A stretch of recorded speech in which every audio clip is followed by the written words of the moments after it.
Oh, nak, ba't kising ka pa? Oh, pa. Tama na po. O, kaawaan ka ng Diyos. Pa, saan po kayo galing? Galing nga ako kayo parin dyan at inayos namin yung aking mga manok na aming isasamong sa isang araw. O, ba't ikaw, gising ka pa? Ito po, nag-aaral pa po para sa exam. Anong oras na? Dapat ito, kayo na mo pa ginawa. Tingnan mo, anong oras na? Oh, alas 11 na. Dapat mga ganyan, bata, maagang natutulog at dapat yan, pagkarating mo sa bahay, ginagawa mo na yan. Ginawa ko na naman po pa. Ikaso, inulit ko na lang po para mataas ang grades.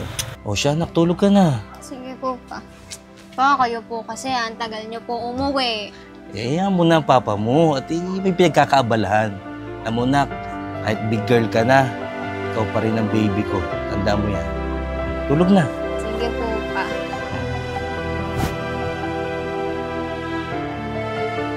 Pa, ano pa pong iniintay niyo? Ano ba gayon? Yung pampatulog ko po. Ay, oo nga pala. Sorry, nak. Ang anak ko talaga, hindi makakatulog kapag di kinakamutan likod. Sanay na sa papa niya.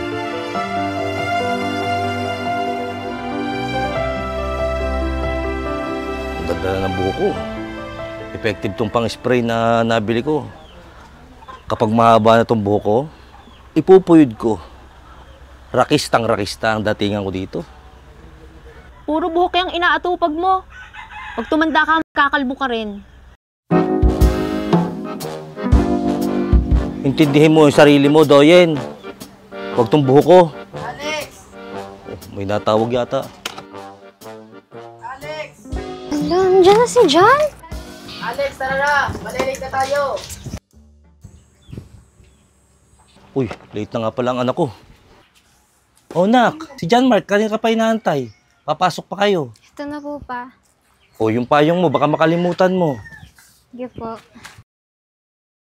Ano yan? Nak, baon mo. Ayaw nga po pala. Oh, nak, aral lang mabuti ha. Opo pa. At gusto ko, kapag sasabitan ka ng medal, ako ulit ang magsasabit sa'yo. Opo. Ha? Baka kayo mapawisan, mapatuyan ng pawis. Yung panyo mo ha. Oh, sige, baon na, papagutom. Sige po. Bye-bye po pa. Napakaswerte ko talaga sa anak ko. Napakasipag mag-aral.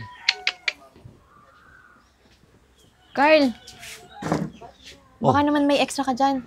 Pahingi naman pamasahe ko lang. Oh, Papunta kita mo dun naman sa- binigay ko na sa anak mo ha. Wala kasi akong pamasahe mamaya papunta dun sa maglalabadahan ko eh. Eh, manghiram ka na muna kay Aling Maria. At walang pera dito. Mamaya, may inuman pa kami, hindi pa rin dyan. Humiram ka muna doon.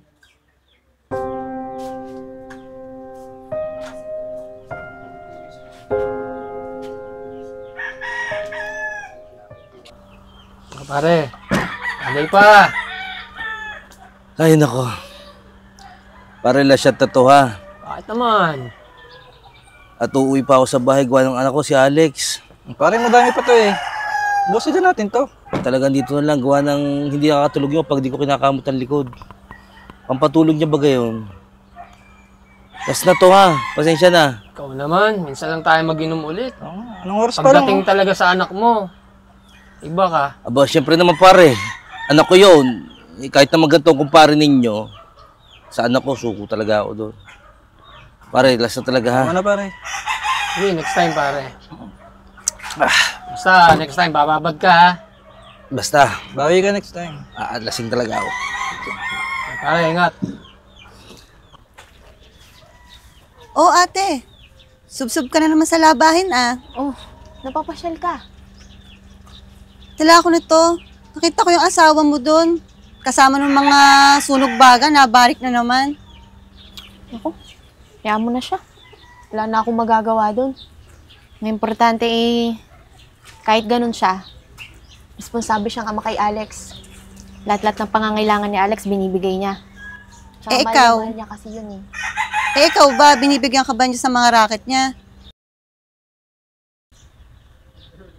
Binibigyan ka ba niya ng mga racket niya? Hindi.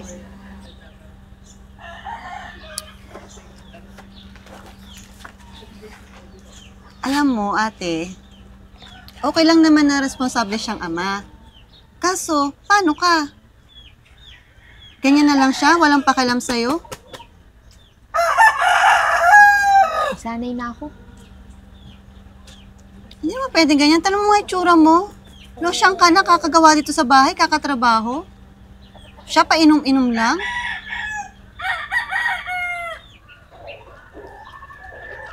Ano ba yung dala mo? Dinala kita ng merienda. Baka para may lakas ka namang paglalaba dyan. Siya. Tama-tama, halika na sa loob. Kainin natin sabay. Hindi pa ako nag-aalmusal eh. Tara. Tsaka yung kakilala ko naghahanap nga pala ng labandera. Baka gusto mo extra income din yun. Talaga? Mm-mm. Tama-tama, kailangan ko nga. Malaki yung magbayad. Halika na.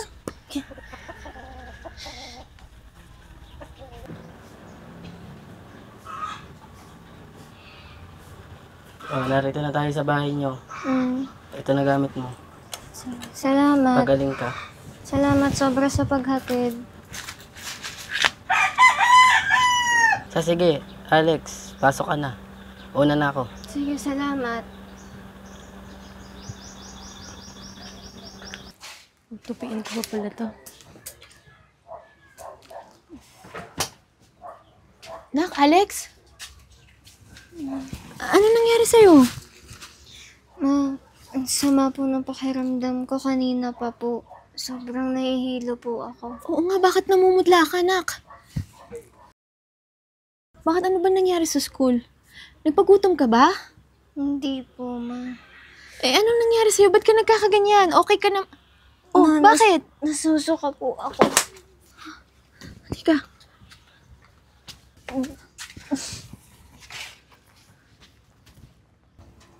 Ano?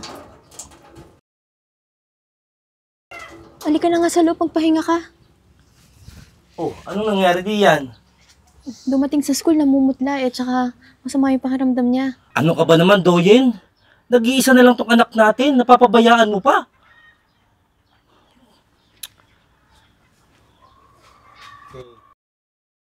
Pag may nangyari lang sa anak ko, tingnan mo, Doyen. Ano bang pinagsasasabi mo?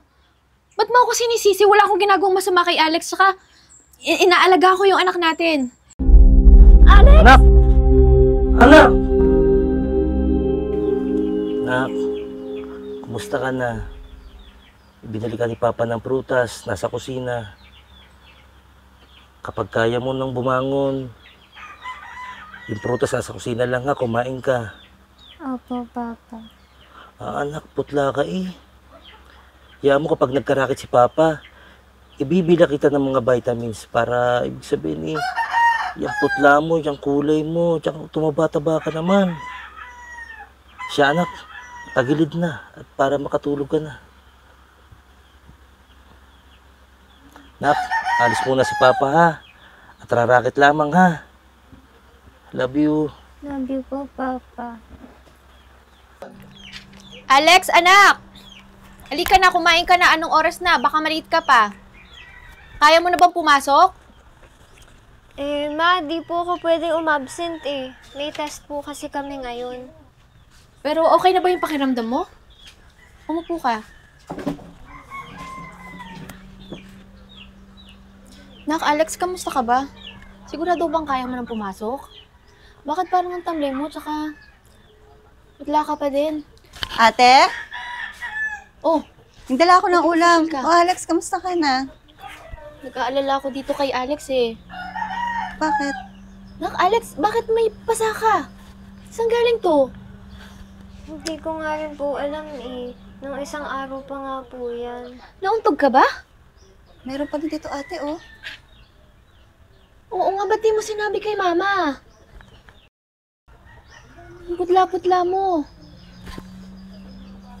Alex, okay ka na ba? Alex! Ate, ano nangyari kay Alex? Alex! Namumutla siya, ate! Ate, lagi ba ito nangyayari sa kanya? Pangalawang beses na eh, nag-aalala na nga ako. Alex! Tapos ngayon may mga pasana siya. Ilipat ka na siya sa kama. Sige, natin. Alex!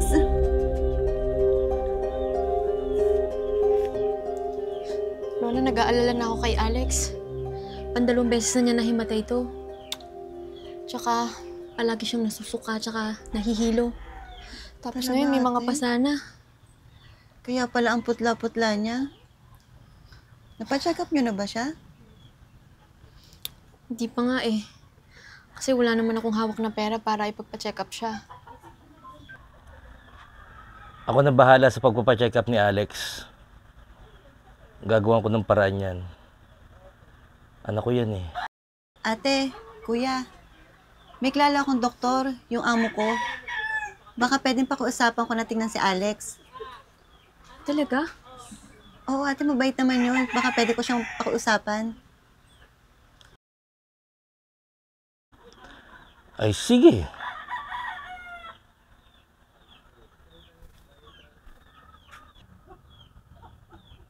Oh, nandito na tayo.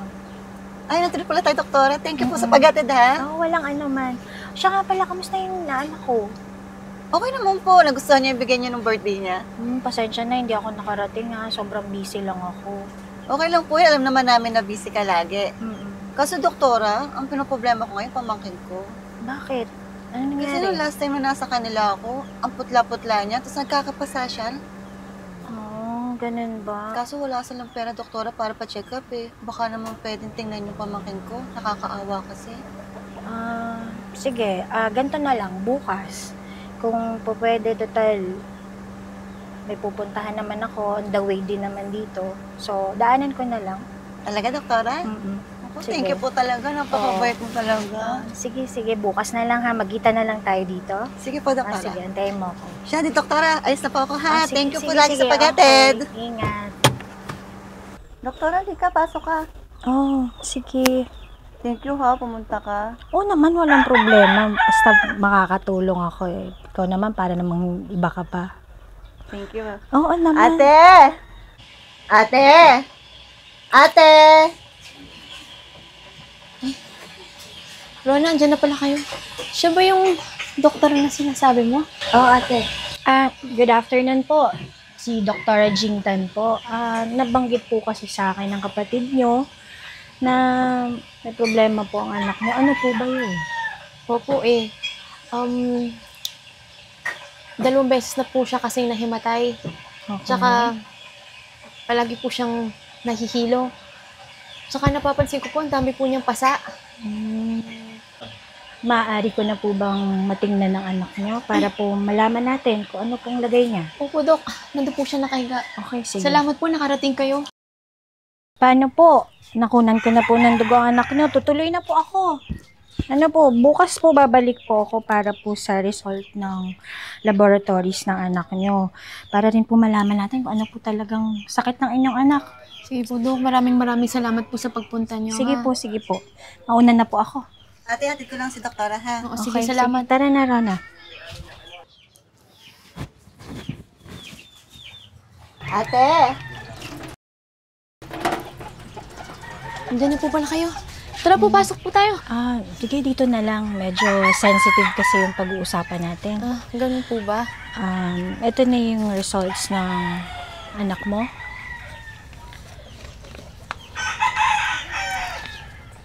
Dok, ano po kayong ibig sabihin nito? Base sa results, ang anak mo ay may cancer. Po?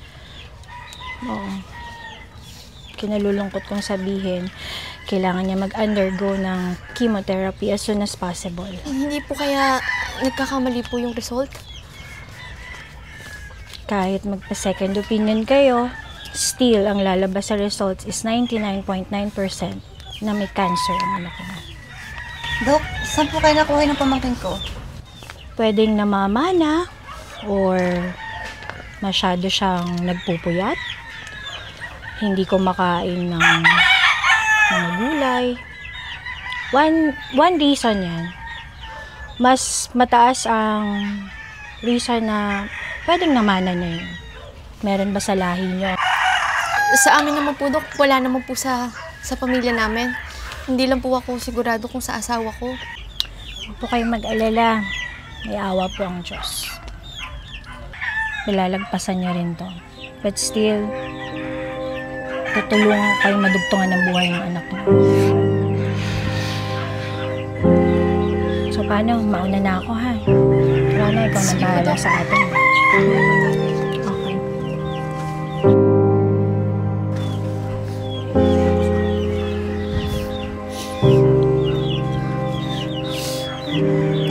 Gagaling to si Alex.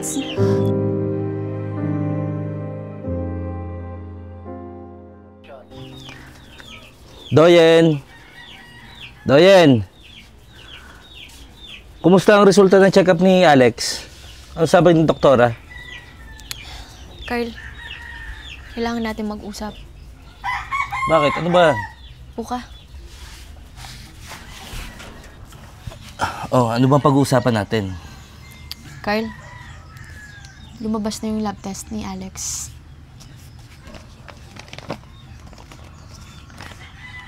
Ano ba to?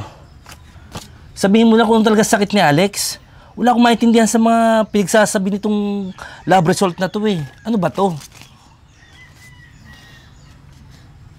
Carl, si Alex, Ano? si Alex may cancer. Ano? Si Alex? Baka nagkakamali kayo. Hindi pa pwedeng mangyari sa aking anak yun. Napakabata pa niya. Hindi pwedeng mangyari sa anak ko to.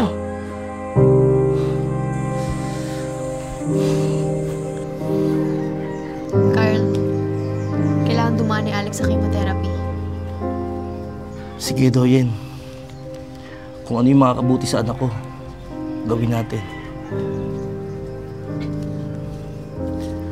Hirap tanggapin na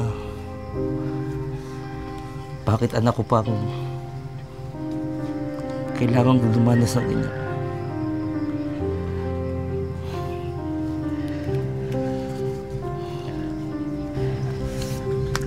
Kaya natin to. Tiwala lang tayo sa Diyos, ha? Malalagpasan din ni Alex ito. Napakabata niya pa para danasin mga ganyan.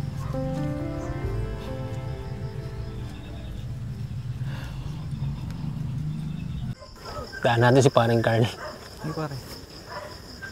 Kasama yun, pare. Ayan pa, mukhang alak yan. Sunog baga. Tara, yan natin. Tara. Paring Carl! Paring Carl! Uy! Hey! Pare! Pare! Napasyal kayo. Pare, birthday ni paring Ryan ngayon. Oh, ano Tara, bang mag-inom. Tara. Oh, pare, pasensya na kayo ha. May sakit si Alex. Mas kailangan niya ako. Pare naman, minsan lang eh. Oo nga, pare. Mga pre, siguro, laylo muna ako sa inom. Sige na pare. Tara. Ngayon lang ulit. Pare, tatanggipin pa sa alak? Pre, kung hindi nyo mauunawaan, ay umalis na lang kayo. Mas mabuti pa. Pare, galit na yun. Ah, sige pare. Alas na kami. Susunod na lang, pare. Oo nga eh. Nak, Alex, kamustang pakiramdam mo pagkatapos ng chemotherapy session mo? Anong pakiramdam mo? Nanghihina po ako, Mama.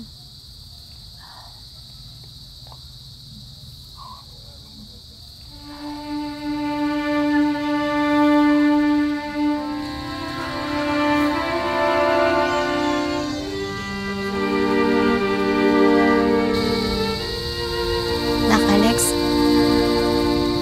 di ka magpahinga ka na. Pasok na tayo sa kwarto. Sige po.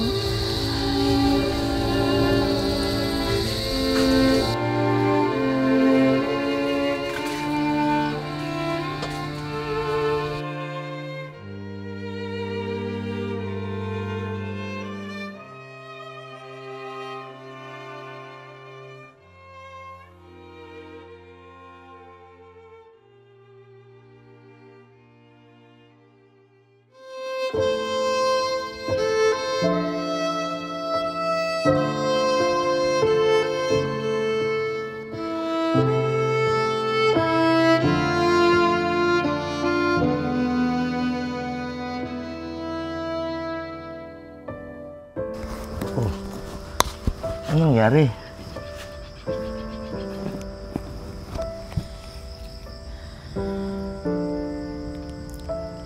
Carl, yung anak natin.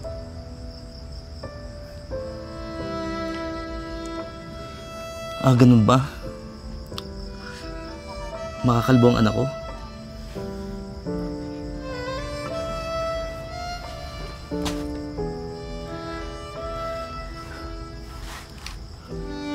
Paano matatanggap ni Alex to? Na makakalbo siya. Napakabata pa niya para danasin lahat ng ito.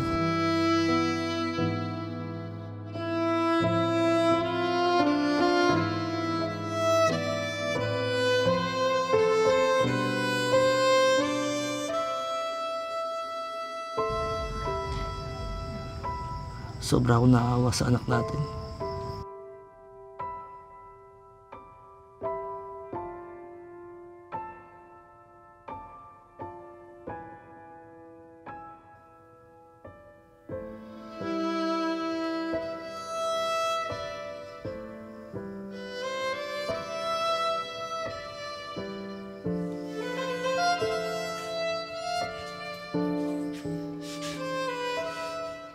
Carl, si Alex.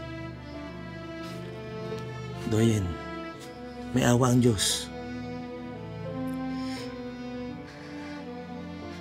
Siya nga pala, Carl. Happy Father's Day. Hindi ka man naging mabuting asawa sa akin. Pero swerte naman ako kasi naging mabuting ama ka kay Alex. At saludo ako sa'yo doon. Maraming salamat sa pagmamahal mo sa anak natin. Kahit madami kang pagkukulang sa akin. Doyen, I'm sorry sa lahat ng mga nasabi ko at nagawa ko. Sana hindi pa ito ang muli para makabawi ako sa iyo at para na din sa anak natin.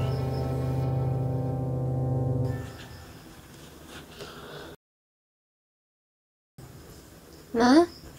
Pa? Bakit po kayo umiiyak? Wala na. Ba't ka tumayo? Hindi ka dapat tumayo. Hindi ka dito, baka mapano ka.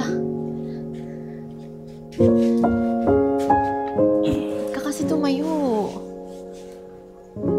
May sasabihin po kasi ako kay Papa. Anak, ano yun? Pa, gusto ko lang po sabihin sa inyo na salamat po sa pagmamahal na binibigay niyo po sa amin ni Mama. Hindi na problema yan, anak. Tsaka, kahit hindi po tayo naging perfecto na pamilya, kayo pa rin po ang the best na tatay para sa akin. Gusto ko lang din po sabihin na alam at tanggap ko na rin po ang kondisyon ko. Kaya, huwag na po kayong mag-alala. Ah, ang banas. Ma, pwede bang pakikuha ng electric fan? Ma, pasuyo na. Pakuha ng electric fan. Pa? Sige. Kukuhanin ko. O Lex, magpapapogi si Papa ha? Ano pong gagawin niyo? Panoorin mo ako. Tatabasan ko ang buhok ko. Magpapapogi ako, nak.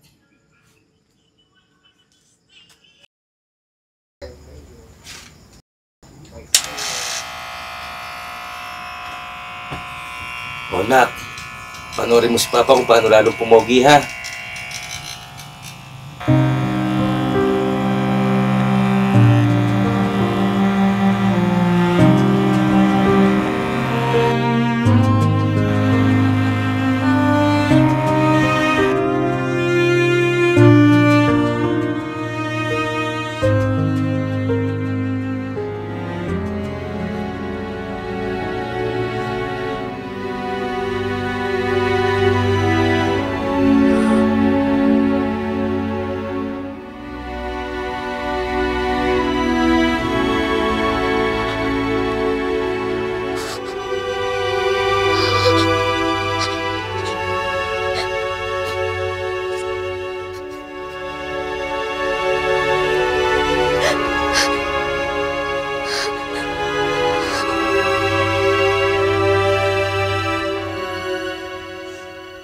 Papa, bagay po pala sa inyo ang walang buhok. Parehas na po tayo. Nak, para sa'yo, lahat gagawin ko. Kaya mo sabay tayo magpapatubo ng buhok. Papa, naantok na po ako. Sige, nak. Para makatulog ka, kakamutin ko likod mo. Diba, nak? Yan ang gusto mo.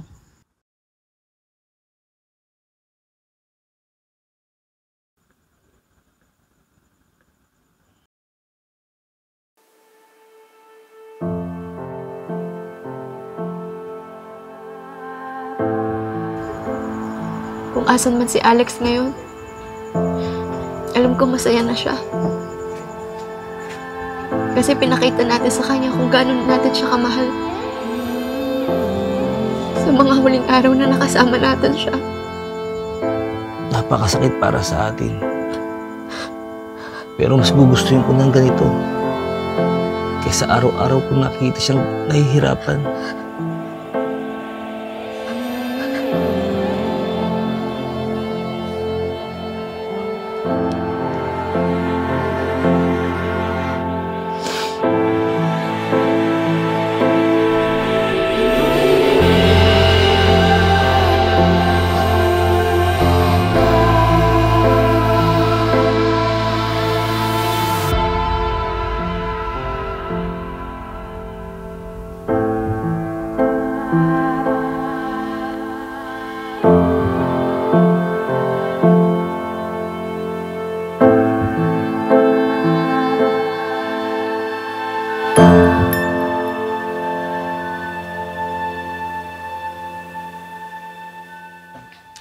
Ano po? Pagpalain ka na.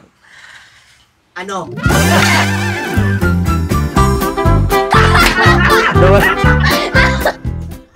Ate, ano nangyari kay Alex? Ulit.